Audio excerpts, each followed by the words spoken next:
प्यारे बच्चों, नमस्कार। कल हमने कुछ क्वेश्चन किए थे काले मेघा पानी दे पाठ के। आगे हम कुछ अन्य महत्वपूर्ण प्रश्न और करेंगे। आज का पहला प्रश्न है ये क्वेश्चन नंबर 8। पानी की बुआई से क्या तात्पर्य है?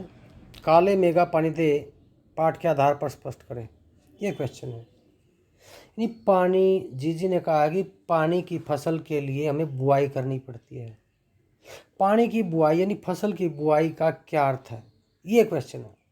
किसान भरपूर फसल पाने के लिए अपने खेतों में बीज की बुआई करता है। यानी कोई भी किसान है, किसी भी फसल को पैदा करने के लिए उसके बीज की बुआई करता है।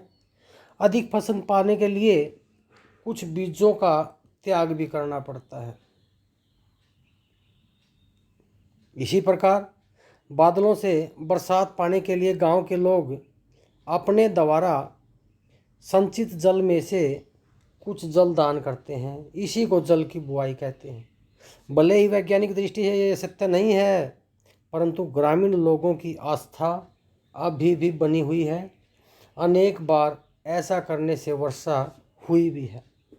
यानी अगर हम किसी फसल को अधिक से अधिक प्राप्त करना चाहते हैं तो हमें उस फसल के बीज को खेत में पहले बोना पड़ेगा।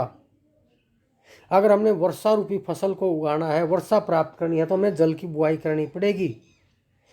चाहे ये वैज्ञानिक दृष्टि से सच ना हो, लेकिन ग्रामीण लोगों की इस चीज़ में आस्था है और ऐसा करने से अनेक बार वर्षा भी हुई है।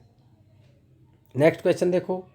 काले मेघा पानी दे पाठ के आधार पर त्याग और दान की महिमा का वर्णन करना है। भाई, त्याग और दान की महिमा क्या है? देखिए, काले मेघा पानी दे पाठ में लेखक ने त्याग और दान की महिमा पर प्रकाश डाला है।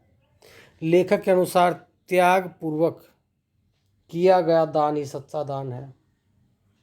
यदि किसी व्यक्ति के पास लाखों करोड़ों रुपए हैं और उसमें से 50-100 रुपये दान कर देता है, तो उसे हम त्याग पूर्वक दान नहीं कह सकते। यदि किसी वस्तु की अत्यधिक आवश्यकता है और आप भी उस वस्तु का दान करते हैं, तो वही त्याग पूर्वक दान कहा जाएगा।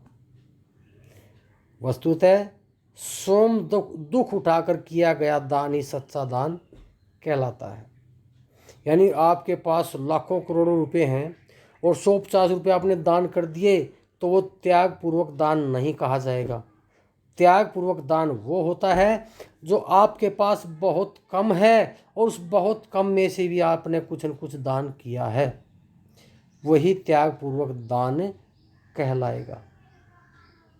नेक्स्ट क्वेश्चन है,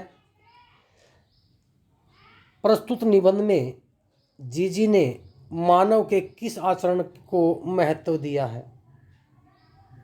जी के अनुसार मानव का आचरण समाज के अनुकूल होना चाहिए।